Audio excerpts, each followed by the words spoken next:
Bueno, pues estamos ya en tiempo de tertulia. Me acompaña aquí a mi izquierda Maite Loureiro. ¿Qué tal? ¿Cómo estás? ¿Qué tal? Muy bien, Manu, muchas gracias. Qué bueno verte. Y también Alfredo Urdazi. ¿Qué tal, Alfredo? ¿Cómo estás? La primera vez que estás... Bueno, estuviste en una entrevista que hicimos con Jesús Úbeda sobre tu libro y sobre tu último libro. Y en este caso nos acompañas en la tertulia política por primera vez. Un auténtico placer contar contigo. Igualmente encantado. Y Pilar Rodríguez Los Santos, presidenta de OK Diario. ¿Qué tal? ¿Cómo estás? Muy buenos días. Bueno, pues señores, abran fuego.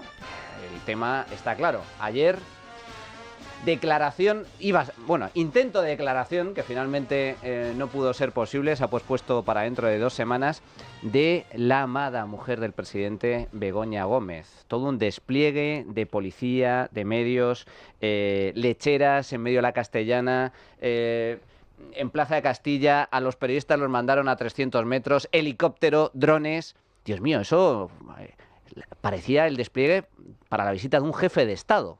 Algunos dicen que Begoña es la presidenta en la sombra, pero lo que está claro es que es como si fuera un cargo público. Llegó en coche oficial, con policía, con guardaespaldas, con todo el despliegue de las fuerzas y cuerpos de seguridad del Estado, para finalmente no declarar porque no se le había notificado esa ampliación de querella por parte de Acto Ir, que ese es otro tema. Pero la cuestión es todo el despliegue que se montó, con corte de tráfico incluido, para que llegara la presidenta. Yo creo que, cuando Patxi López dijo aquello de la presidenta del gobierno, todos pensamos que había sido un lapsus, pero es que quizás dentro de este delirio de posverdad, ellos en realidad piensan que es la presidenta del gobierno. Y en Moncloa viven en una especie de realidad paralela en la que se le hace pues una especie de ofrenda real y en la que ella tiene un poder ejecutivo, bueno, hasta el punto de que esta semana hemos sabido que tiene a una asesora a sueldo de Moncloa, pagada por el Ministerio de Presidencia, Relaciones con las Cortes y como se llame todo lo demás que tiene Bolaños. Entonces, claro, o sea, el despliegue de ayer en el que había 11 personas de seguridad alrededor de ella, o sea, no digo acompañándola, sino alrededor de ella haciendo un círculo, por si alguien, algún funcionario, algún bedel o algo así la increpaba mientras se iba a declarar por presunta corrupción, pues claro, ha llegado un punto en el que tenemos que empezarnos a preguntar si cuando Pedro Sánchez utiliza a su mujer como reclamo electoral en los mítines de campaña durante las elecciones europeas, si cuando ella además ha tenido un rol tan protagonista como pasó con la cumbre de la OTAN, como pasó cuando recibió el otro día la primera dama de no sé qué país en el Prado, así como si fuera algo así como una Jill Biden de hacendado y tal, si las responsabilidades políticas se le exigen a los políticos y ella de facto está empezando a actuar de una forma casi equivalente a como si fuera un cargo público porque dispone de recursos públicos para hacerlo, pues entonces todas las partes negativas asociadas a ser un cargo público también las tiene que soportar. Y si la infanta Cristina, por ejemplo, y si todos los presidentes autonómicos que han sido condenados por corrupción, y si todos los ministros que han sido condenados han tenido una pena no solamente de telediario, sino un acoso mediático de primer orden, pues habrá que empezarse a preguntar por qué Begoña Gómez tiene que soportar una serie de prebendas cuando en realidad ella está jugando a tener todas las ventajas de ser un cargo público, pues que asuma también las consecuencias negativas, ¿no? Pero además todo esto con el único La fin... presidenta del gobierno. La presidenta... Es que la presidenta del gobierno es cierto que fue que yo empiezo a pensar que no fue un lapsus. No, es que realmente piensan que es la presidenta. Es presidenta del gobierno. Pero todo esto, Alfredo, para evitar la foto. O sea, todo esto fue para evitar directamente la foto. Llegada en coche oficial, entrada por el garaje, evitar en todo caso prensa gráfica dentro del juzgado para... Lo que no querían en ningún caso era esa foto, y tanto es así que le solicitaron al juez la posibilidad ni siquiera de que hubiera imágenes, cosa que el juez dijo, bueno, pero ¿esto qué es? ¿Esto qué es, Alfredo? Bueno, yo estuve por allí ayer porque tenía que recoger una documentación y entonces pude entrar en los juzgados de Plaza de Castilla y bueno, pude llegar hasta el piso sexto donde está el juzgado donde tenía que declarar y bueno, ahí había una barrera de un lado y del otro en los pasillos para no poder entrar. Había mucho policía de paisano, estaba el director de comunicación por allí del Partido Socialista, estaba el chofer de Pedro Sánchez, en fin, aquello era un circo, ¿no? Si mirabas alrededor del juzgado, las calles estaban controladas de tal manera que a los peatones que querían cruzar de un lado a otro de Plaza de Castilla, en la medida de lo posible los policías, si no le dabas un pretexto bueno, te desviaban por otro lado, ¿no? Decenas de coches de policía. Presidenta del gobierno no, la reina tendría un despliegue parecido, ¿no? Yo recuerdo que en los procesos que se celebraban en Italia contra la Cosa Nostra, a mí me recordó un proceso mafioso, porque había un despliegue parecido, ¿no? Entonces yo me hacía dos preguntas. En primer lugar, ¿todo esto para qué?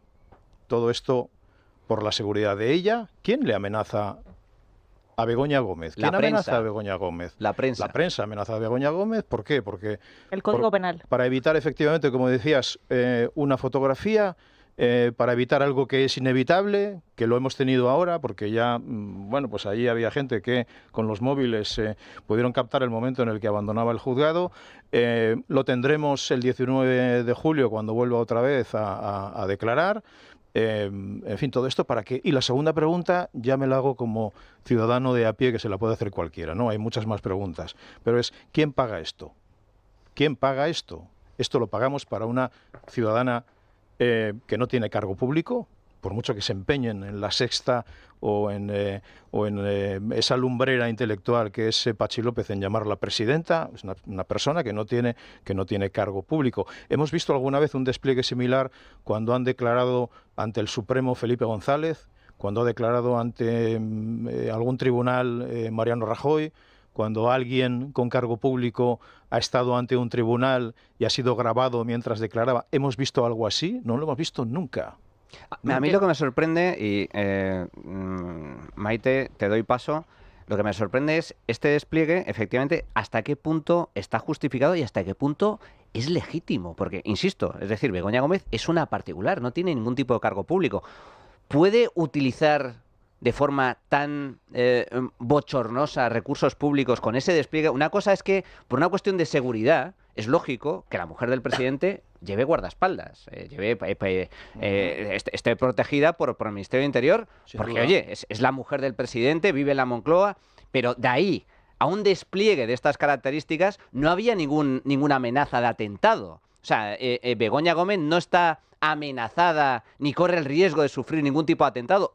El objetivo era evitar la prensa, evitar los medios de comunicación, evitar la foto. Bueno, yo creo que ese era el primer objetivo, pero el segundo objetivo es transmitir precisamente esa imagen de yo soy el Estado. Yo controlo absolutamente todos los recursos públicos para mi propio interés personal y estáis ahora mismo intentando sentar en el banquillo una persona que no es una ciudadana cualquiera, sino que forma parte del gobierno, podríamos decir, o es un apéndice, alguien relacionado, vinculado directamente con el presidente del gobierno, y estos son los recursos de los que yo dispongo para proteger esa seguridad, para protegerla a ella de los medios de comunicación, etcétera, etcétera. O sea, yo creo que era una imagen muy potente que se quería transmitir y lo demuestra el hecho de que no solo se presentó con la seguridad estatal toda girando en torno a ella, sino incluso con el jefe de comunicación del Partido Socialista y para más INRE todavía, después salió directamente el ministro de la Presidencia, Félix Bolaños, a defenderla diciendo que estaba siendo objeto de indefensión por parte de los juzgados, que no tenía ningún tipo de defensa, que no conocía ni siquiera los delitos por los que estaba siendo acusada y que, de hecho, por ello se había decidido posponer su declaración. Es decir, es de nuevo mezclar, como ha venido haciendo Pedro Sánchez desde ya el mismo momento que llegó a la Secretaría General del Partido Socialista, mezclarlo todo, mezclar lo público, mezclar lo privado, decir el Estado soy yo, no os estáis metiendo con una ciudadana cualquiera, podríamos decir, según su propio lenguaje, sino que es la presidenta efectivamente del Gobierno y además pongo todos los medios del Estado a su disposición para que se vea esa imagen potente. Consiguieron, digamos, que desplazar a los medios de comunicación 300 metros, pero al mismo tiempo la consecuencia fue que esa imagen de ella declarando dentro de los juzgados adquirió muchísima mayor importancia y más relevancia todavía si cabe. Y yo no entiendo muy bien tampoco la estrategia del abogado de, por otra parte, intentar de alguna manera decir o argumentar no conocemos los delitos de los que está siendo acusada para de nuevo provocar que sea llamada a declarar, y lo único que me cabe, digamos, en la cabeza es que precisamente eso es lo que buscan. De nuevo, victimizarse, que acuda a los tribunales el próximo día 19 y decir constantemente, crear ese relato de estamos siendo acosados, estamos siendo de alguna manera perseguidos, etcétera, etcétera, que es lo que intentan, yo creo que por parte del presidente del Gobierno conseguir. Lo que pasa es que en este país en el que la hermana del rey ha ido a declarar por corrupción como testigo, en el que el cuñado del rey ha pasado 5 años en prisión, en el que presidentes autonómicos todopoderosos, no como estos de ahora, que parecen unos delegados territoriales en comparación con el poder que tenían aquellos, han estado en prisión, en el que el presidente del Fondo Monetario Internacional, vicepresidente del Gobierno de España, ha estado en prisión durante un montón de años con aquella imagen vergonzosa, metiéndole la cabeza dentro del capó como si fuera esto una peli americana y estuvieran los sheriff ahí de comando. Claro, incluso ayer decía Federico en su programa una cosa que es verdad, incluso Isabel Pantoja, si es que en este país el ser famoso o el tener una posición predominante ha jugado siempre en contra de la conclusión procesal de los casos que se han estado juzgando. Entonces yo creo que a Begoña Gómez, desde el punto de vista jurídico puramente, no le merece la pena jugar este rol de víctima y de presidenta del gobierno. Entre otras muchas cuestiones, porque el caso, desde el punto de vista judicial, probablemente merezca más reproche ético y moral, que lo merece, que reproche penal. Por lo tanto, un caso que jurídicamente no parece excesivamente complicado que tenga una resolución positiva para ella, parece a priori, si es lo contrario, pues será porque algo muy malo, mucho peor de lo que imaginamos ha hecho. Convertirlo en un circo mediático puede jugar bastante en su contra. Pero en paralelo a lo que estábamos diciendo hay dos cosas fascinantes. La primera de todo, el tema de el despliegue policial. Si os acordáis, cuando hace un par de años fue la cumbre de la OTAN en Madrid, que estaba lleno, bueno, estaba Biden, todos los grandes líderes internacionales, era relativamente frecuente para los que vivimos en el centro de Madrid encontrarnos con líderes mundiales paseando por la calle. Y yo recuerdo haberme cruzado en Colón con Macron y con su esposa. Y Macron y su esposa iban Macron, su esposa y 3 personas al lado. 3 personas al lado, cruzando la calle en Colón tranquilamente. Entonces, la seguridad de Emmanuel Macron en Madrid en la cumbre de la OTAN con plena amenaza de Rusia es infinitamente menos gravosa para la seguridad mundial que Begoña Gómez yendo a declarar alrededor de 12 tíos que estaban alrededor suya. Es que no es 12 personas acompañándole, es que es haciéndole un circulito para que nadie se acerque.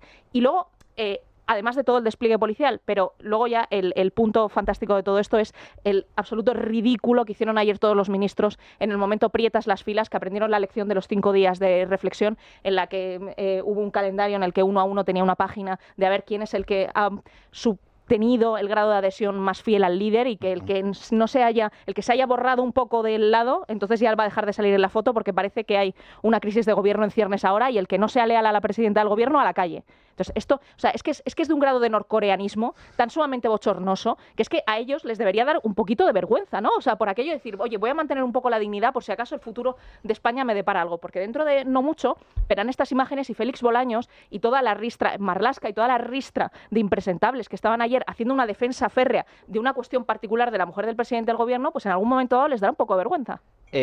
Maite, querías comentar. Sí, simplemente que es verdad, es cierto, pero también es una imagen poderosa.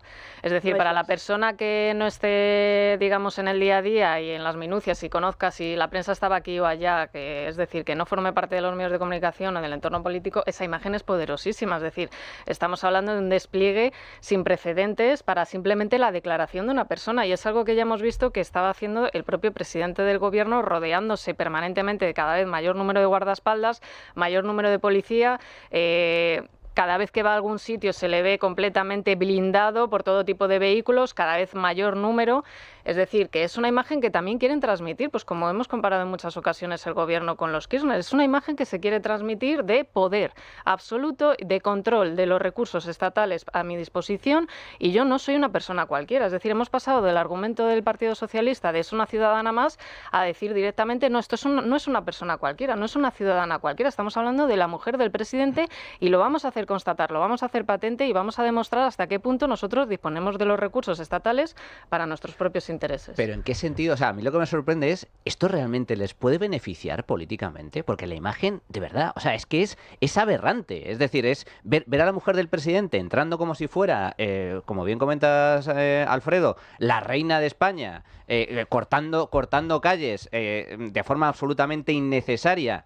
Yo no sé hasta qué punto esto, desde el punto de vista de comunicación, le puede favorecer. Yo lo veo como algo aberrante, y creo que también desde el ámbito del electorado socialista, hombre, una cosa es que el gobierno dé su versión, y otra diferente es este tratamiento de privilegio absoluto. La reina de España o la jefa de la Cosa Nostra, podría ser ambas dos caras, ¿no? Si lo analizamos desde el punto de vista de la comunicación de crisis, esta es una gestión penosa, nefasta, totalmente equivocada. Este es el manual de lo que no hay que hacer. comentabas que efectivamente el desarrollo judicial de este asunto, bueno, pues puede decantarse hacia un lado o hacia el otro en función de las pruebas que se aporten y en función de lo que haya hecho, que evidentemente sabemos algunos hechos probados que están ahí porque se han demostrado, no son recortes de prensa, es algo mucho más elaborado, ¿no? Pero respecto a la cuestión ética, a la cuestión de la legitimidad, es decir, aquí los ciudadanos españoles llevamos mucho tiempo esperando una explicación. Una explicación.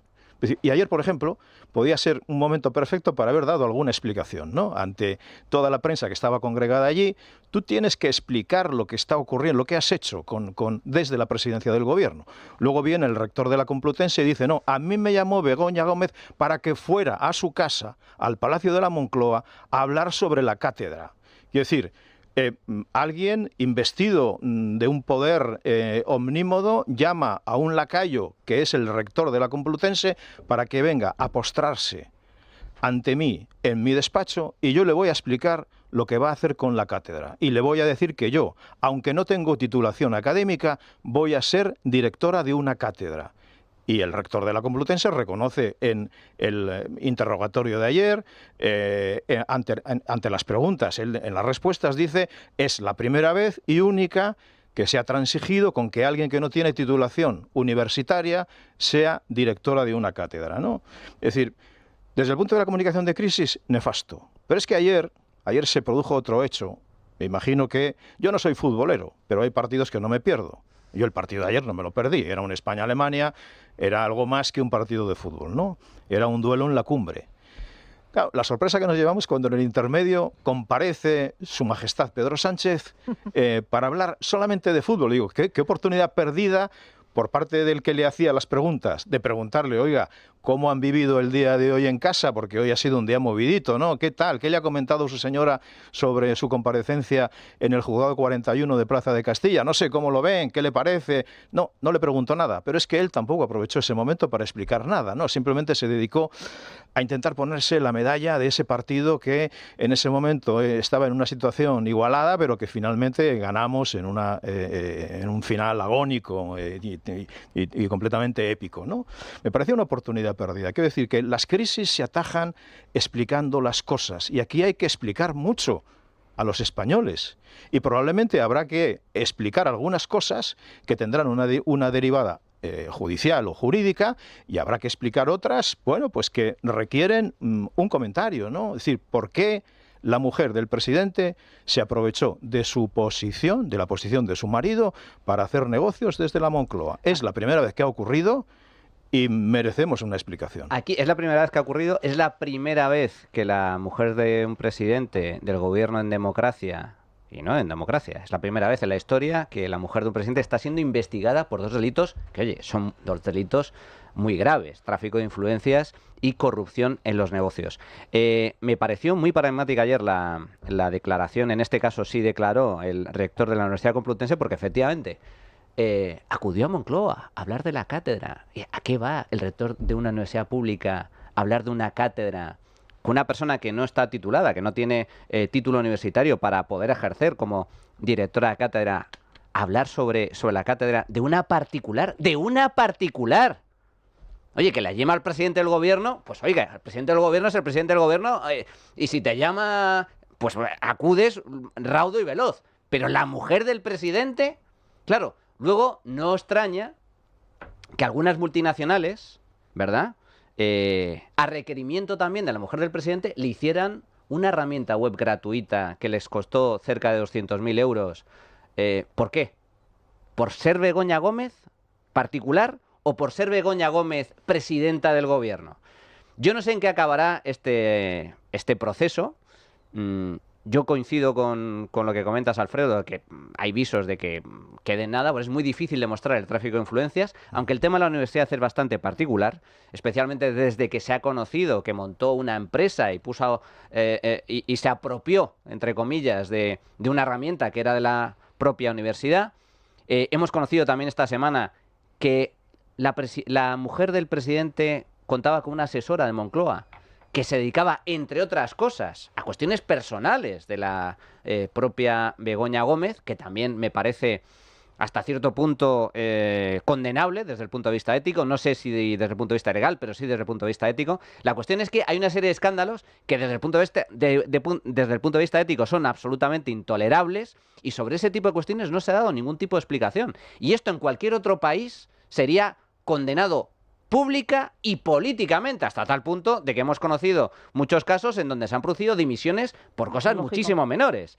Pero aquí no se da explicación, y es más, no solo no se da explicación, atentos, lo comentabais antes, a las declaraciones del ministro de Justicia, Félix Bolaños. Todos los bulos, todas las mentiras de las organizaciones ultraderechistas que denunciaron han quedado todas desmentidas con el informe de la Guardia Civil, con la Fiscalía, con las declaraciones. Hoy ha quedado patente la gravísima indefensión que está sufriendo Begoña Gómez, que ni sabe de que se le acusa, algo normal porque no hay nada de qué acusarla. Pero es que hoy los acontecimientos que han sucedido creo que ponen de manifiesto también algo. Es tan clara la indefensión que está sufriendo Begoña Gómez, es tan claro que no hay nada de nada, que si este proceso judicial continúa, será lógico que los ciudadanos se pregunten por qué se prolonga innecesariamente y qué se pretende. Gravísima indefensión. El ministro de Justicia. Esto es un ataque directo a un juez. Como siempre. Pero vamos, que quiero decir, es que un día nuevo en la oficina. Sin que sirva de precedente, hay una entrevista maravillosa que le hizo Jordi Évole, insisto, sin que sirva de precedente, a Jaume Matas hace unos años, en el que Jaume Matas daba una respuesta fantástica. Le decía a Jordi Évole, ¿cómo puede ser posible que el presidente de las Islas Baleares, cuando le llame el yerno del rey, de repente cancele toda su agenda para verle? Es que cualquier ciudadano puede llamar al presidente de las Islas Baleares y el presidente de las Islas Baleares cancela toda su agenda. Y Jaume Matas le mira así con una cara de cierta estupefacción y le dice, pues obviamente que si el yerno del rey llama al presidente de las Islas Baleares, si su hija se está casando, la hija del presidente de las Islas Baleares le dice que se case media hora más tarde porque tiene que atenderle. Lógicamente, al yerno del rey se le atiende con un especial interés muy por encima que el de cualquier ciudadano medio. Y esto es lo que pasa con Begoña Gómez, que obviamente, con independencia de que ella, vamos a aceptar pulpo como animal de compañía, ¿no? Y que ella no utiliza su posición como mujer del presidente del gobierno, cosa, por cierto, falsa, demostrada en el momento en el que le cita en Moncloa al rector de la Complutense, porque es que yo no he visto nunca un trabajo en el que te van a hacer la entrevista de trabajo a tu casa, ¿no? Esto es una nueva modalidad así del progresismo. Pero bueno, imaginémonos que ella ni siquiera utiliza de manera expresa su condición de mujer del presidente del gobierno para serlo. Es que eso no obsta para que cualquier persona que se reúna con ella y cualquier persona que trate con ellos sepa de su condición, porque además ella, al contrario que otras mujeres de otros presidentes del gobierno anteriores, ha tenido un rol público muy relevante. Ella ha ido desde el principio a los mítines con Pedro Sánchez, ella muy desde el principio ha salido en las fotos de Mega Familia Feliz, intentaron este conato de documental que no le compró absolutamente nadie para mostrar su fantástica vida de primera dama. Entonces, claro, ella, con independencia de que no lo haya hecho de manera voluntaria, siempre se ha aprovechado de esta condición, y eso merece un reproche moral y político. Y por eso la oposición no puede delegar toda la función de reproche de lo que está sucediendo en la justicia, porque la justicia y el reproche del Código Penal va por un lado, pero el reproche moral y el reproche político, que es evidente y que es impresentable que la mujer del presidente del gobierno firme cartas de recomendación, simplemente que se presente como captadora de fondos públicos, cuando su marido es el principal difusor de esos fondos públicos. Todo el tema de la Complutense y todo lo que ha ocurrido alrededor es motivo suficiente como para que Pedro Sánchez estuviera en el peor momento político de su historia. Y ahora la pura verdad es que no lo está, porque estamos centrando todo en que el juez Peinado tiene que ser el líder de la oposición, y no tiene que ser así. El juez Peinado tiene que hacer justicia y la oposición tiene que conseguir derrocar a este gobierno cuando hay una sinvergonzonería de este calibre pasando. Bueno, pero yo creo que es también complicado, debería serlo, conjugar, digamos, la acción judicial que se está llevando a cabo en paralelo a la acción política, que en este caso el Partido Popular se está mostrando, puede que sea un debate sí excesivamente prudente, porque me da la sensación de que en esa declaración que están diciendo que van a provocar de Pedro Sánchez en el Senado, seguramente ya a la vuelta de las vacaciones, están esperando, porque lo han nombrado varias veces, ese volcado de información por parte de los móviles y tener todos los datos, digamos, de alguna manera aglutinados para hacerle esas preguntas al presidente del gobierno, porque es verdad que corres el riesgo de llamarle al Senado y luego que inmediatamente después, a las 2 o 3 semanas, surja una catarata de información relacionada con el caso que se te quede, digamos, en el tintero y no le puedas preguntar al respecto a Pedro Sánchez. Eso por un lado. Y luego, por lo que comentaba antes Alfredo, es verdad que en un mundo, digamos, normal, podríamos decir, lo exigible sería que se dieran explicaciones, pero es que estamos viendo cómo, por desgracia, ese relato de victimización les está saliendo bien. Lo vimos en las elecciones europeas. Después de los 5 días de reflexión de Pedro Sánchez, dejando en un limbo absoluto la gobernabilidad de un país y demás, no tuvo tanta repercusión en unas elecciones como cabría esperar en un país normal y democrático y demás. Yo creo que estamos en la ciencia ficción, en la política del espectáculo, y les está funcionando. Y lo ha dicho, es que el propio Bolaños, ni siquiera curtan las cartas. Ya está preparando el terreno para en la siguiente declaración decir que están siendo perseguidos. Es que esa es la idea, ese es el relato que quieren transmitir.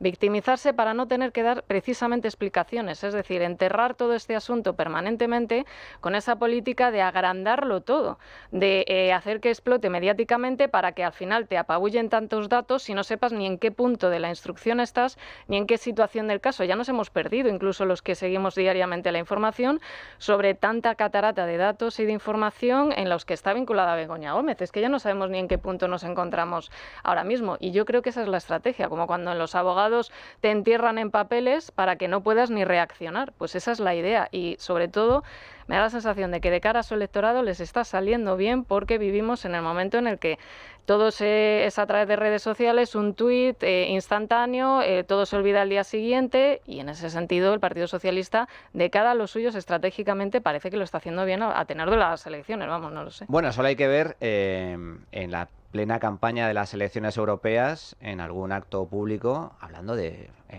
Free Bego, con las pulseritas, Begoña Gómez, claro. la gran mártir, Claro. la gran mártir. Cuidado, atención al relato, la gran mártir de una especie de complot judeo-masónico Totalmente. entre la prensa libre, la oposición y una serie de jueces que son lawfare y por lo tanto están prevaricando. O sea, es algo Claro, absolutamente insólito. Frente a eso, hablabais del ridículo de los ministros ayer. Clamoroso el de Marlaska, el de Bolaños y, por supuesto, el de Margarita Robles. O sea, personas que saben de... Que son jueces. Que saben de judicatura y saben que España tiene un sistema muy garantista. Y Begoña Gómez tiene las mismas garantías, exactamente las mismas, que el resto de los ciudadanos que ayer pasaron por la Plaza de Castilla, por los que pasarán el lunes y por los que han pasado previamente. Exactamente las mismas. Pero efectivamente, como decía Maite, el mantra es ese, ¿no? Y la línea estratégica está muy, muy bien definida. Y ayer salieron en tromba. Si hablamos del ridículo de los ministros, podemos hablar del ridículo de los medios. Los que siguieron esa idea de la víctima Begoña, la indefensión de Begoña, y los que salían ayer en una escena torrentesca rasgándose las vestiduras porque le habían hecho una foto a la señora. Le habían hecho una foto. Está prohibido hacer fotos en los juzgados. Hemos visto fotos e imágenes de los juzgados de todo el mundo en España, efectivamente, desde la infanta y su marido para abajo, ¿no? O sea, ministros, presidentes del gobierno, y no pasa nada. Quiero decir que es el derecho de información y el derecho de saber qué está ocurriendo prima por encima, y además está en un sitio público, quiero decir.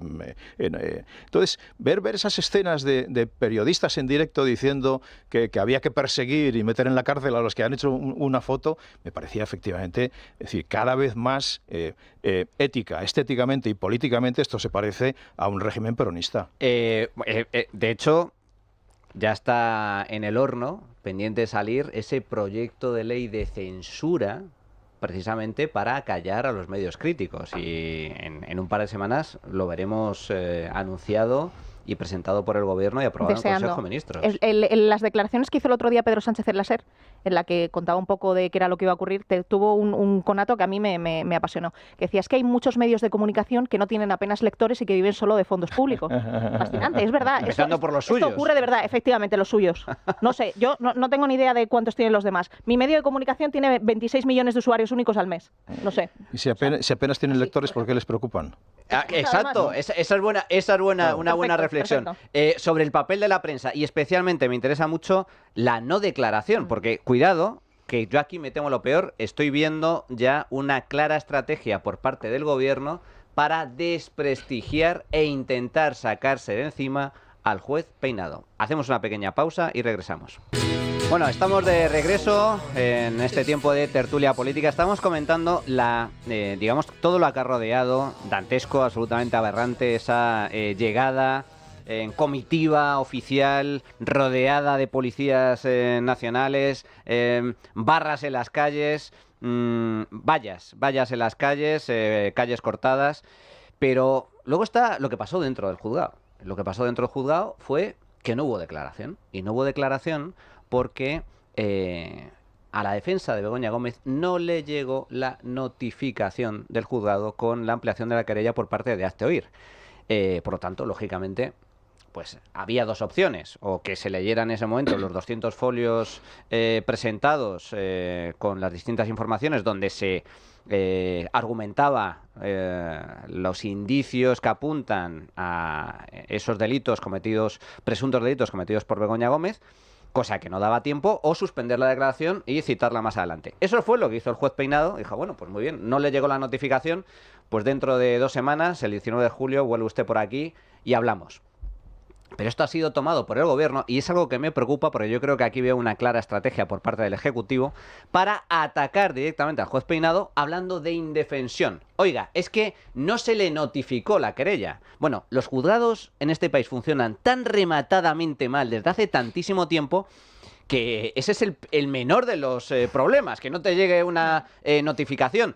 Desde luego, la notificación o la presentación de la querella era voz populi. Todo el mundo sabía, toda España sabe que había una querella presentada por Hazte Oír. Lo que tenía que haber hecho el abogado de Begoña Gómez es solicitarle al juzgado, oiga, que voy a declarar dentro de unos días, deme usted la querella, mándemela. No lo hizo. Por lo tanto, ¿a qué huele esta estrategia? Y me gustaría saber vuestra opinión al respecto. Hay algunos que dicen que este va a ser el argumento que va a utilizar el gobierno para atacar durante estos días al juez Peinado e intentar recusarle. Es decir, acusarle de que, bueno, de que Begoña Gómez está en una situación de indefensión porque no se le ha notificado. Esto es una nueva prueba del mal hacer de este juez en concreto con Begoña Gómez. Intentar quitarlo de en medio para que el caso caiga en otro juez, algo más próximo al gobierno, y de esta forma que se archiva la causa. No sé cómo lo veis. Lo que pasa es que jurídicamente tienen un problema enorme, es que por eso hay dos batallas paralelas. La batalla política, que es la que intenta el gobierno, que lógicamente vienen con esto, es un caso, una conspiración judeo-masónica, como has dicho antes, los fachas que vienen aquí a derrocar al gobierno, la conjunción entre los periodistas horribles, los Santos, los Inda, todo el mundo mundial entero contra el pobre gobierno de coalición que lo único que quiere es garantizar los derechos de las mujeres y los homosexuales en todas partes menos en Gaza. Entonces, dentro de toda esta conspiración judeo-masónica, ellos van a jugar este papel, pero es que jurídicamente suspensiones de declaración se producen todos los días en los juzgados, todos los días. Todos los días hay algo que no está bien notificado, todos los días hay algo que procesalmente provoca que no se pueda hacer, todos los días hay un secretario judicial que se pone enfermo y se retrasa un juicio para 7 meses más tarde de lo que estaba previsto. Entonces, claro, por eso digo que la oposición tiene que tener muchísimo cuidado con esto, porque el gobierno está jugando a dos vías paralelas. Una es la vía judicial y otra es la vía política. Y no podemos dejar que la vía política la defienda el juez, porque el juez no está para defender la vía política. Y porque probablemente llegue un punto en el que la defensa de Begoña Gómez pueda presentar un caso que jurídicamente, con independencia de que merezca reproche moral, no merezca reproche penal. ¿Eso va a querer decir, si Begoña Gómez es declarada no culpable, que Begoña Gómez no tiene ninguna responsabilidad por haber hecho todo lo que ha hecho? Es que no es verdad, es que claro que la tiene. Es que la mujer del presidente del gobierno no puede hacer toda esa serie de cosas con independencia de que no estén tipificadas en el Código Penal. Hay muchas cosas que ocurren, afortunadamente, porque vivimos en un régimen garantista, que a pesar de que no sean ilegales, no son inmorales. Lo amoral no es necesariamente ilegal. Entonces, el problema en el que nos estamos metiendo es que estamos comprándole el relato al gobierno de que todo aquello que no sea penalmente relevante no es políticamente relevante, y eso no es así. Alfredo. Coincido en que esa línea de ataque al juez Peinado no tiene mucho recorrido, ¿no? Porque yo lo que veo en el derecho a no testificar en la sesión de ayer realmente es una garantía del sistema. Es decir, Begoña Gómez estaría en indefensión si el juez le hubiera dicho, bueno, independientemente de lo que conozca usted o no conozca, que es en parte, como decías, su responsabilidad y la de su abogado, de no haber pedido exactamente qué documentación hay aquí, qué querellas y qué denuncias hay aquí contra usted, le voy a hacer declarar, ¿no? El juez le da la potestad de declarar o de no declarar, y ella se acoge al derecho a no declarar y a pedir otra cita. Quiero decir, eso es prueba de que el sistema es tremendamente garantista, ¿no? Entonces yo creo que por ahí no hay mucho recorrido a la hora de recusar al juez, que efectivamente durante estas 2 semanas el juez va a seguir recibiendo una granizada de ataques, de insultos y no sé si descubrirán que tiene 2 pasaportes, aparte de los 2 DNIs y sus propiedades y demás. Es evidente que lo va a sufrir, ¿no? El despliegue que vimos ayer ya era de alguna manera un mensaje también para el juez Peinado, ¿no? Pero es que además se produjo nada más salir del juzgado por parte del abogado defensor de Begoña Gómez, se atacó, se criticó al juez, dando el gran escándalo, ¿no? No ha recibido la notificación. Bueno, esto sucede, como bien comenta Pilar, todos los días, porque la justicia funciona rematadamente mal en este país. Es la gran olvidada del sector público. Aquí mucho dinero para cosas absolutamente inútiles, excepto para cosas importantes, como es el caso de la justicia. Y ha montado el gran tinglado, primero por boca del abogado, pero es que luego los diferentes ministros mostrando su gran escándalo, su gran sorpresa, porque no había sido notificado, cuando además en ningún caso es responsabilidad del juez. Eso es responsabilidad del juzgado, de los funcionarios, del secretario judicial, que se le notifique o no se le notifique. Ya bastante tiene un juez con lo que tiene, que es investigar y dictar sentencia, como para encima encargarse de cuestiones administrativas, como es el caso de una notificación. Pero lo cierto es que este es el relato. Yo creo que, no sé si es así la intención del gobierno de intentar apartarle, pero les da igual. La campaña es de desprestigio contra el propio juez. Ese es el objetivo. Lo estamos viendo a través de medios de comunicación cercanos, podríamos decir, al gobierno, que están sacando noticias bulo directamente, ahora que se habla tanto de los bulos y del cierre de medios de comunicación o el ahorcamiento por la vía económica por parte del gobierno. Bueno, pues los bulos, digamos, más confirmados son, en los últimos tiempos más recientes, son los que tienen que ver con la mujer de Alberto Núñez Feijóo y precisamente lo que tiene que ver con el juez Peinado. Lo que se trata es de desprestigiarle e ir preparando ya el terreno por si toma algún tipo de decisión contraria a Begoña Gómez, decir, no os preocupéis porque ella es inocente, y lo hemos visto en el caso de los ERE.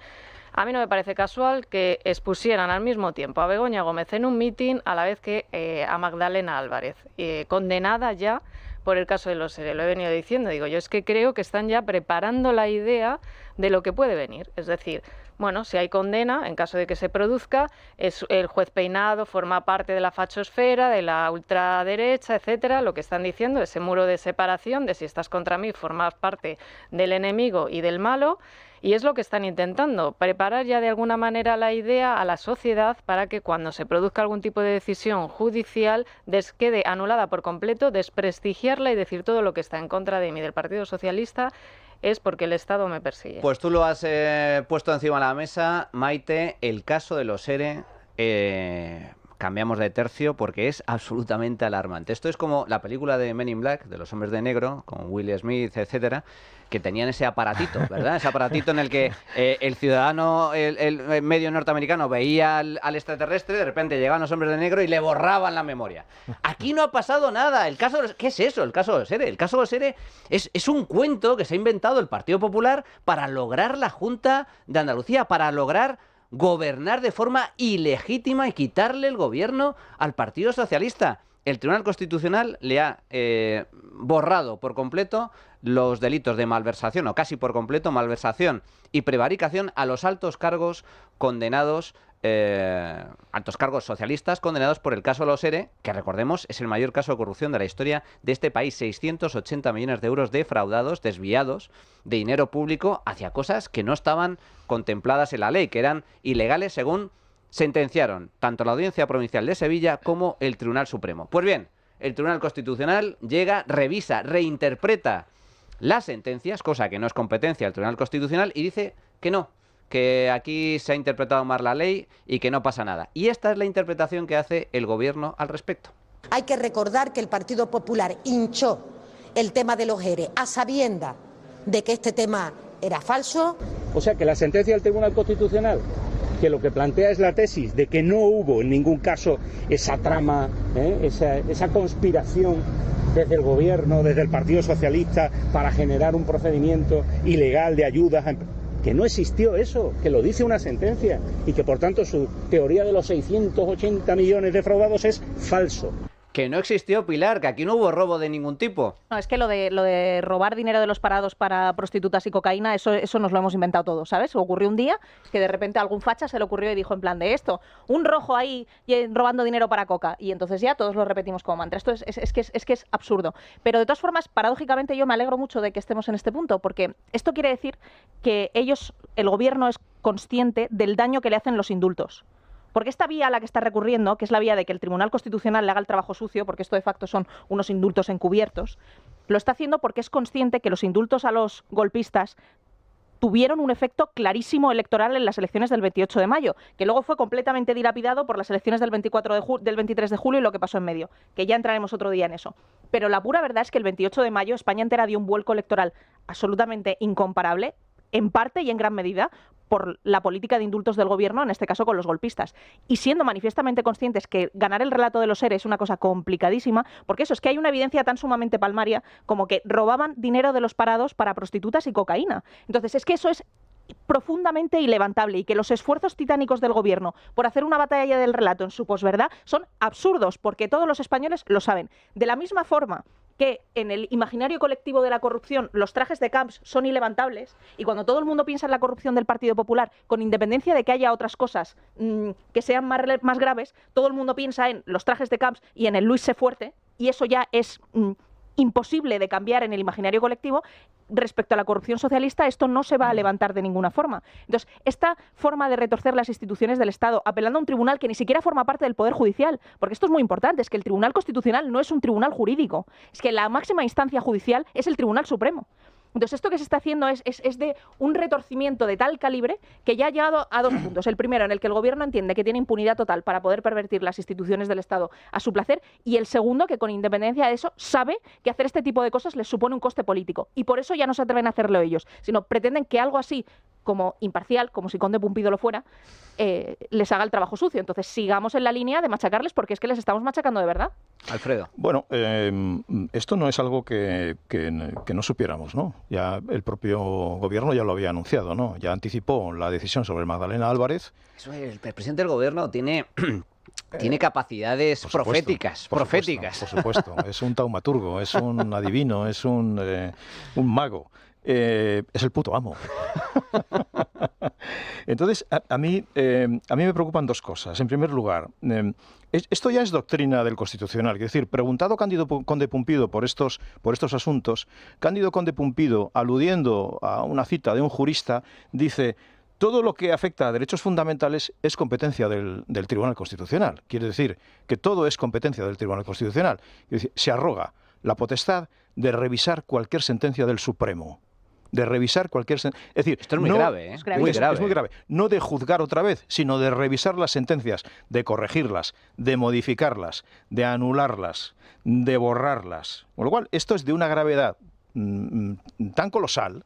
Yo creo que es de lo más grave que ha ocurrido en España en los últimos años, que por eso voy a la siguiente derivada, ¿no? A mí me ha sorprendido la tibieza con la que la oposición ha tomado este asunto. Yo creo que la tarde en la que el Constitucional anuncia la anulación de la sentencia sobre los ERE requería de un liderazgo un poquito más sólido y un poquito más firme y un poquito más que subrayara un poco más la gravedad de la situación, ¿no? La gravedad de la situación quiere decir que el Poder Judicial, decía Pilar, el Constitucional no es Poder Judicial. Efectivamente, es un tribunal designado por instancia política. Tiene otra naturaleza. No es un tribunal de casación. Ahora ya lo es.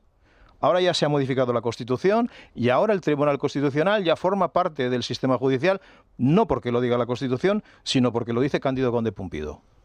Y el hecho de que la oposición no haya subrayado la solemnidad de un ataque tan grave como este, a mí es un tema que me preocupa. A mí también, y te doy paso, Maite, porque la reacción por parte de Alberto Núñez Feijóo ha sido que claro, que dudamos de la imparcialidad. Pero ¿cómo que dudamos de la imparcialidad? ¿Es que hay alguna duda? ¿Hay alguna duda de que el Tribunal Constitucional es absolutamente parcial y arbitrario y es favorable al gobierno de Pedro Sánchez? Es que desde que Conde Pumpido preside ese Tribunal Constitucional ya se sabe de antemano cuál va a ser el resultado de todos y cada uno de los casos que investigue el Tribunal Constitucional. Y además, siempre con el mismo resultado. 7-4. 7 votos a favor de la mayoría, 7 votos de la mayoría progresista a favor del gobierno y 4 de los votos conservadores, y así ha sido en todas las votaciones. Bueno, aún así se les han echado encima, solamente por el hecho de plantear cierta duda respecto a la imparcialidad del Tribunal Constitucional. Se les han echado encima prácticamente todos, desde el gobierno a los medios de comunicación y demás, diciendo poco más o menos que lo que estaba es poniendo en duda la legitimidad del propio Tribunal Constitucional en sí, el hecho de que exista. A mí me preocupa sobre todo en lo que se refiere a esta sentencia, además evidentemente de su contenido y los hechos que provoca, lo que va a venir, porque esto en parte sienta jurisprudencia sobre lo que va a ocurrir en el futuro, y lo que viene a decir el Tribunal Constitucional es poco más o menos que yo soy el único garante para interpretar el Código Penal, no solamente las sentencias del Supremo, sino el Código Penal, porque lo que le está diciendo el Constitucional al Supremo es: usted ha interpretado mal el Código Penal, usted le ha aplicado uno de los delitos que no deberían haberse aplicado a estas personas, porque lo digo yo y ya está. Eso es muy peligroso, y sobre todo de cara a lo que viene en ese choque institucional que ya llevamos meses anticipando entre precisamente el Tribunal Supremo y el Tribunal Constitucional de cara a la amnistía. El Tribunal Supremo lo que ha dicho es: ni siquiera tengo dudas respecto a la inconstitucionalidad de esta norma. Para mí es inconstitucional. No me voy a recurrir ni siquiera a Europa, porque no me cabe ninguna duda de la naturaleza de esta ley. ¿Qué puede decir ahora el Tribunal Constitucional cuando Puigdemont y demás recurran a este tribunal para decir: estoy en indefensión, mis derechos fundamentales están siendo vulnerados porque no se está aplicando una norma que creo que se debe aplicar? Que el Tribunal Constitucional se salte a la torera directamente al Tribunal Supremo y aplique esta norma. Es decir, es una cosa muy peligrosa, que yo no sé cómo hemos llegado a este punto, porque si no forma parte del Tribunal Constitucional, como bien habéis explicado, del ordenamiento jurídico, sino que es poco más o menos que un tribunal político, ¿cómo es posible que se pueda arrogar esta potestad de directamente anular las sentencias del Supremo y de erigirse él como el único capaz de interpretar el Código Penal? Es gravísimo, es gravísimo, y de hecho, si ya hemos comentado en más de una ocasión el declive institucional de España por obra y gracia del presidente del gobierno, de Pedro Sánchez, que yo lo catalogo como un claro intento de autogolpe de Estado, y solo hay que ver el enfrentamiento entre instituciones. Aquí el gran cómplice, el que está permitiendo, el que está validando ese autogolpe, ese intento de autogolpe, es Cándido Conde Pumpido, es el presidente del Tribunal Constitucional, que está avalando cada uno de los atropellos. Es que se ha traspasado una línea roja, como bien comentaba antes Alfredo. Es que esto es inédito en la democracia, que el Tribunal Constitucional se arrogue capacidad y potestad para reinterpretar sentencias y normas y el propio Código Penal. Eso, cuando el Tribunal Constitucional no forma parte ni siquiera del Poder Judicial. Bueno, vamos a hacer una pequeña pausa para tomar un poco de aire y volvemos enseguida. Bueno, pues ya estamos de regreso en la tertulia política. Es que yo ya no sé cómo interpretarlo, de verdad. O sea, escándalo tras escándalo a nivel político, a nivel judicial. La mujer del presidente investigada por delitos muy graves. El Tribunal Constitucional pasándose las normas y la decencia por el arco del triunfo, porque de verdad es especialmente grave la situación. Y hete aquí que tenemos a nuestro maravilloso ministro de Transformación, de algo relacionado con el ámbito digital, el hombre que estaba llamado a ser el ministro de Economía, el gran hacedor del crecimiento económico en España, señor Escrivá, que bueno, ha pasado por el Ministerio de la Seguridad Social, ahora ha sido degradado a un ministerio menor, pero que puede hacer mucho daño, porque esta misma semana ha anunciado que tiene un plan. El ministro tiene un plan. Su gran plan es poner en marcha una especie de carné, de pasaporte, para evitar a los adultos, atención, que puedan acceder a determinadas páginas, páginas pornográficas, con una capacidad de acceso de 30 pases al mes, 30 pases al mes, para que los españoles, bueno, pues puedan visitar con ciertas garantías páginas pornográficas radicadas en España. Esto ha generado, lógicamente, un gran revuelo, todo ello con la excusa de defender o de proteger a los menores. Esto es algo inédito en el mundo occidental. No sé si en Cuba, bueno, sí, en Cuba, en Corea del Norte, En China. No, el otro día había China. una lista, sacaban una lista sobre cuáles eran los países del mundo en el que existía algo parecido y era todo pues de sus amigos de Hamas, talibanes y todo esto. Bueno, en fin, es coherente con la línea política del gobierno, ¿no? Bueno, pero es que ese tipo de países lo que te hacen directamente es bloquean determinadas páginas o te cortan la red de internet. Aquí no, aquí lo que se pide es un carnet, un pasaporte, Alfredo. En Arabia Saudí, yo viajo regularmente a Arabia Saudí. En Arabia Saudí, cuando tú entras en páginas que el gobierno considera que no debes ver, y aquí entran páginas de contenido político y páginas de pornografía, etcétera, etcétera, te aparece en el ordenador un aviso o en el teléfono móvil un aviso que dice: si usted considera que tiene derecho a ver esta página, póngase en contacto con esta oficina del gobierno. Identifíquese. Entonces, esto que se ha inventado Escribá ya funciona en China. En China, sabéis que el gobierno da notas y da puntos a los ciudadanos por su comportamiento. Entonces, para ir a pedir un crédito, el banco revisa, digamos, tu perfil digital, ¿no? A ver, si es buen ciudadano, se ha metido alguna vez con el Partido Comunista, ha criticado alguna vez públicamente a Xi Jinping, o, digamos, difunde consignas contrarias, ¿no? Pero el tema tiene dos vertientes, ¿no? Tiene una vertiente de cachondeo, nos podemos estar riendo toda la mañana de este asunto. A mí me parece gravísimo. Me parece una cosa muy grave, muy seria, ¿no? Porque dice varias cosas, ¿no? Dice algo que científicamente no tiene ninguna evidencia, ¿no? Que es la vinculación entre la pornografía y la violencia sexual. No hay ninguna evidencia que lleve a esa conclusión. Segundo, yo voy un poquito más atrás. Desde el progresismo que ha dominado el sistema de educación público, se ha educado a una generación en la idea de que el sexo es prácticamente algo parecido al bricolaje, ¿no? Hay una serie de herramientas que llevan a un fin, que es conseguir placer de la manera que sea. Y entonces la educación pública se ha dedicado a difundir las diferentes herramientas que tú tienes para conseguir ese placer. Y ahora llega esa generación a la disposición de los móviles, donde el estímulo para ese placer es inmediato y es muy fácil, y ahora viene Escribá a decirle a esa generación: no, esto no lo puedes hacer, ¿no? Tiene esa doble vertiente de error en la educación que ha desvalorizado completamente la sexualidad y que la ha convertido en una mercancía y en algo puramente, en fin, de intercambio de fluidos y de placeres. Y en segundo lugar, aprovechamiento de esa generación debilitada por esa concepción del sexo para controlarlos.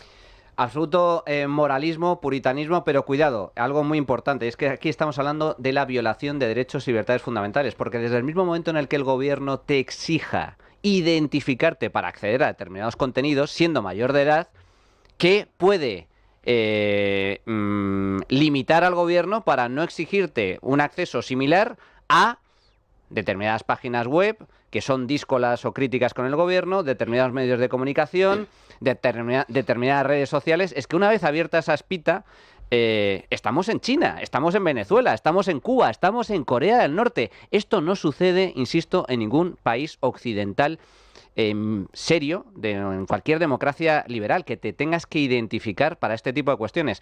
Para hablar sobre esto, desde el punto de vista más técnico, contamos con la opinión de un experto en materia de ciberseguridad, de seguridad online, Eduardo Cruz. ¿Qué tal, Eduardo? Muy buenos días. Muy buenos días, es un placer estar con vosotros. Bueno, la primera pregunta es obligada. ¿Tiene sentido para ti que se ponga en marcha una aplicación desde un gobierno, en este caso el español, para que los adultos se tengan que identificar para poder acceder a determinadas páginas?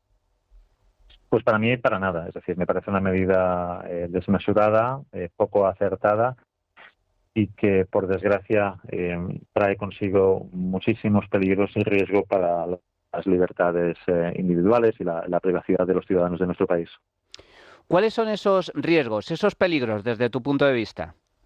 Pues fíjate, estamos pidiéndole a casi 50 millones, creo que somos 47, ¿no? 47 millones de habitantes que se saquen un permiso para poder acceder a según qué sitios en Internet. Y todo esto lo hacemos a caballo de la protección de los menores, ¿no? Entonces, por el motivo que sea, el gobierno y la administración se ha puesto o tiene la ambición de decidir qué, cómo, cuándo y dónde pueden acceder a Internet según qué ciudadanos. En este caso, pues los menores, que en el fondo está bien, es decir, hay que proteger a los niños, sí, pero en las formas y el vehículo escogido, pues es sin duda un peligro. Imaginemos por un momento que este sistema en el futuro vaya a ser utilizado para más fines, podríamos estar hablando ya no solo de contenido adulto, que de por sí ya es un abanico de contenidos muy grande y todavía por definir, y podríamos pasar a hablar de contenido inapropiado y poco a poco podríamos empezar a hablar de, oye, pues las noticias que no me gustan, el contenido con el cual yo no estoy ya de acuerdo, o la opinión de las personas que no comparto y me parecen muy extremas y no las quiero ni ver, etcétera, etcétera. Esto por un lado. Por el otro lado, imaginemos por un momento qué sucedería si la información del uso, quienes usan esta plataforma, que inicialmente es una puerta de entrada al contenido adulto, pues la información de los usuarios de la misma se filtrase, ¿no? Ya sea por partes interesadas de la administración, y es algo que vemos continuadamente en la prensa, cómo se filtra información a derecha e izquierda por diferentes motivos, o si un ciberatacante, como ya ha sucedido muchísimas veces y sucederá en el futuro, pues se hace en poder de la plataforma o su información y publica quién accede a la misma. ¿Qué puede haber ahí dentro? Cargos políticos, jueces, personas relevantes de nuestro país. ¿Qué pasaría con eso? ¿Estaríamos hablando de la lista de los pornógrafos? Yo creo que es inviable. ¿Conoces algún caso, algún país que haya aplicado medidas similares o semejantes a las que pretende llevar a cabo el Gobierno de España?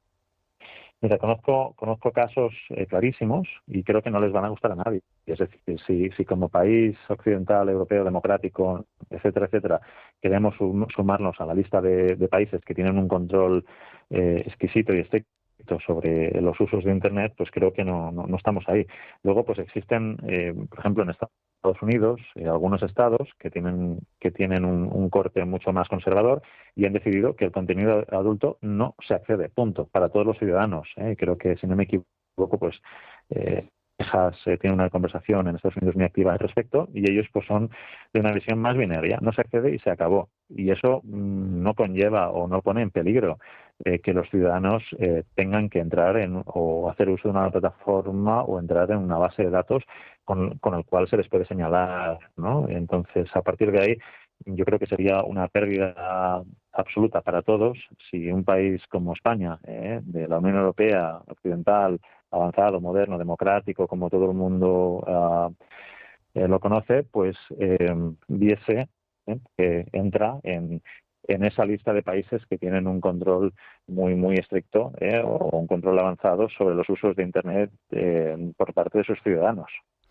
Y desde tu punto de vista, Eduardo, ¿serviría de algo una aplicación de estas características? Porque entiendo que, por lo que he estado leyendo, la información que he manejado al respecto, muchos expertos comentan que sería muy fácil de sortear para la inmensa mayoría de mayores de edad, de adultos, mediante, por ejemplo, una VPN. Además, no afectaría a todas las páginas web, ni mucho menos. Y en todo caso, los menores podrían acceder o podrían seguir accediendo a este tipo de contenidos. Pues creo que has hecho un comentario importantísimo, porque encima de los peligros y la situación que plantea la plataforma, encima, aparte de eso, el ámbito que tiene es muy limitado, ya que el país, España, estaría solo en Europa con esta medida y no tendría la fuerza suficiente para pedirle a todos los operadores de contenido del mundo, ¿no?, que acaten la plataforma. Con lo cual, inicialmente, según el planteamiento del Ministerio, está limitada a operadores nacionales, es decir, empresas e individuos que publiquen contenido adulto, ¿no?, en este caso. Con lo cual, la medida de por sí ya no es efectiva. Y además, como bien has mencionado, existen cantidad de herramientas, y muchas de ellas gratuitas, que permiten pues saltarse esa medida, como por ejemplo son las VPNs. Y además, mira la paradoja. Además, muchas de ellas son gratuitas, y lo son porque al final están comerciando con los datos del usuario, ¿no? Es decir, la VPN gratis te dice, mira, yo te doy un túnel aquí para que puedas conectarte a Internet como si estuvieses en otra parte del mundo, pero tus datos yo los analizo y los uso para comercializar y para para crear el dinero que me permite que la empresa funcione, ¿no? Entonces estaría forzando, y forzará, si acaba haciéndolo, a que mucha gente esté utilizando esos VPNs, poniendo a la venta sus datos, muchas veces sin saberlo, ¿vale? Para salvaguardar a los menores, cuando probablemente eso es una tarea pues de las familias, de los padres, de las madres, de los tutores, de los educadores, etcétera, etcétera. Y te doy un dato más, para que veas un poco el follón o el lío donde nos estamos metiendo. La plataforma y el planteamiento que se está haciendo, además, no puede ser utilizada por extranjeros. Es decir, todos los visitantes que tenemos, que son muchísimos, millones y millones de turistas que vienen a nuestro país, no podrían acceder a esos contenidos porque, uno, no disponen de un carnet de identidad español, dos, no disponen de un certificado digital de la administración electrónica, con lo cual no pueden utilizar la plataforma. E incluso, y este es el extremo, las minorías que podemos tener en nuestro país, como por ejemplo los exiliados políticos o las personas que están pendientes de asilo, que no tienen carnet, que no tienen acreditación, incluso los ilegales tampoco pueden utilizar la plataforma, con lo cual estoy seguro de que la plataforma en sí mismo ni siquiera cumple el derecho europeo. Eduardo Cruz, experto en ciberseguridad, muchísimas gracias, fuerte abrazo. Es un placer. Bueno, pues esta es la opinión de los expertos. No solo es ineficaz, no solo es innecesario, sino que es peligroso. Y esta es la gravedad de la medida, la propuesta en sí, que supone un atentado, un ataque directo a derechos y libertades fundamentales mediante accesos, la exigencia de accesos que no se da en ningún país democrático del mundo. A mí me parece que ese es uno de los problemas, evidente, lógico, pero por otra parte me preocupa sobre todo el hecho de que se ha perdido una oportunidad de abrir un debate que a mí me parece bastante necesario, que está sobre la mesa de las familias, que preocupa a los padres, y es el hecho de ese acceso por parte de los menores, no solo a páginas web de este tipo, sino a todo tipo de contenidos, desde aquellos que incitan a la anorexia, por ejemplo, a la bulimia y de todo. ¿Cómo se controla un poco esto? Y en lugar de haberlo hecho de una manera sosegada, intentando aportar soluciones reales, lo que han provocado es la mofa, el meme, y encima se ha, digamos, centrado la cuestión en el aspecto de los adultos y en el hecho de que se corten las libertades, en lugar de, al final, que el objetivo era centrarlo en, sobre todo, la problemática de los menores, que existe, está ahí, y de alguna manera habrá que abordarlo, porque es verdad que tú desde tu casa puedes poner ciertos controles parentales, pero Internet está en todas partes.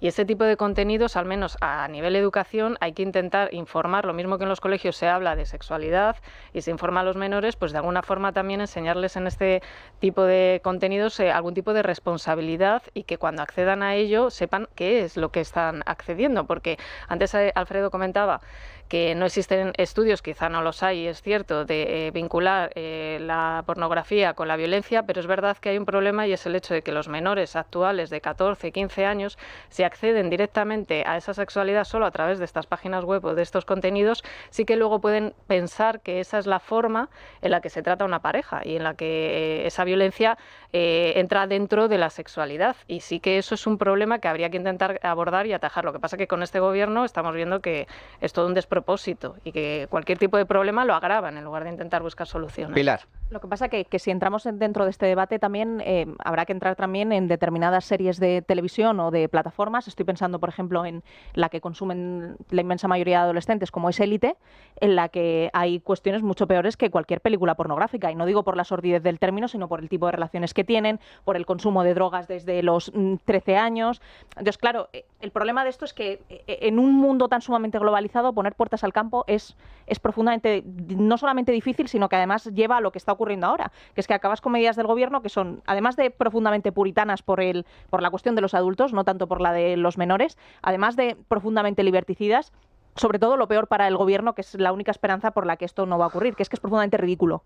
Porque cuando al final tienes a un país entero en el que, en vez de que se produzca un debate medianamente normal, que es que sea, oye, pues quizás, no sé, nos tendremos que plantear, yo creo que no, porque creo que los adultos son lo suficientemente responsables para saber qué es lo que hacen o lo que dejan de hacer en su tiempo libre, y nosotros no somos nadie para juzgarlos.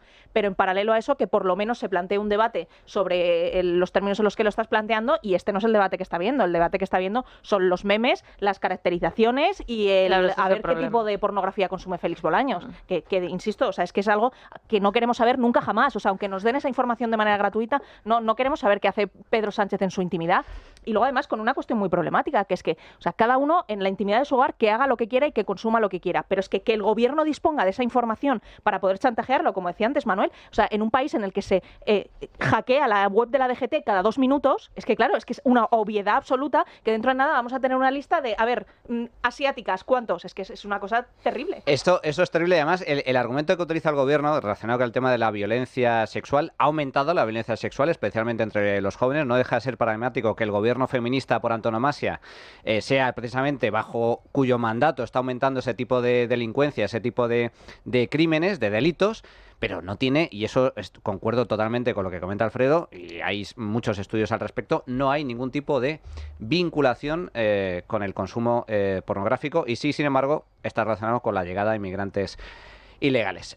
Adrián, ¿cuál ha sido el resultado de la tuit encuesta? Pues hoy preguntábamos cuánto cuenta Begoña Gómez con privilegios por ser la mujer de Sánchez tras el despliegue que vimos ayer en los juzgados.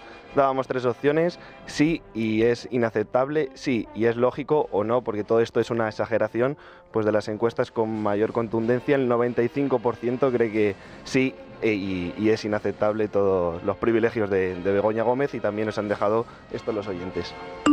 Buenos días. Siempre dije que Sánchez indultaría a Puigdemont y que al final Puigdemont indultaría a Sánchez. Y creo que no me voy a equivocar, porque esto es un intercambio de parejas, o de favores, según se mire, pero más bien de parejas.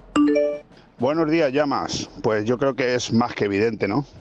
No solamente es una privilegiada, sino que es un peldaño más en esa terrible e incomprensible escalera en la que nos han metido a todos los españoles, en la que la mayoría bajamos peldaños y hay otros que, bueno, no se sabe bien en base a qué privilegios y sobre todo quiénes los consienten. No sé dónde está ese contrapeso de poderes en los que algunos, como la esposa del presidente, pues tiene esa serie de privilegios por ir a declarar cuando es una persona normal y corriente como los demás, y además acusada de corrupción, nada menos. No solamente tienen privilegios, sino que hacen tal exhibición de ellos y de tal calibre que es propio de partidos o gobiernos totalitarios que tienen un total desprecio por los ciudadanos y por su país. Hola, muy buenos días. Claro que nos parece bien toda la fiesta que le montaron a la señora presidenta del gobierno. Los españoles estábamos todos contentísimos y estamos. Y qué vergüenza me da. Y qué cara más dura que tienen.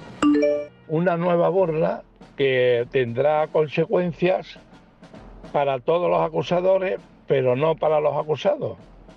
Eso quedará otra vez lavado como una dictadura comunista donde los culpables son los que acusan.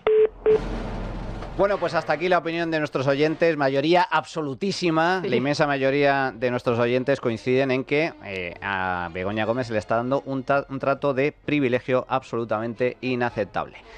Maite Loureiro, un auténtico placer tenerte una vez más en La Trinchera, muchas gracias. Gracias. Alfredo Urdaci, un auténtico placer que sea la primera vez, espero la primera de muchas, muchísimas gracias por estar con nosotros.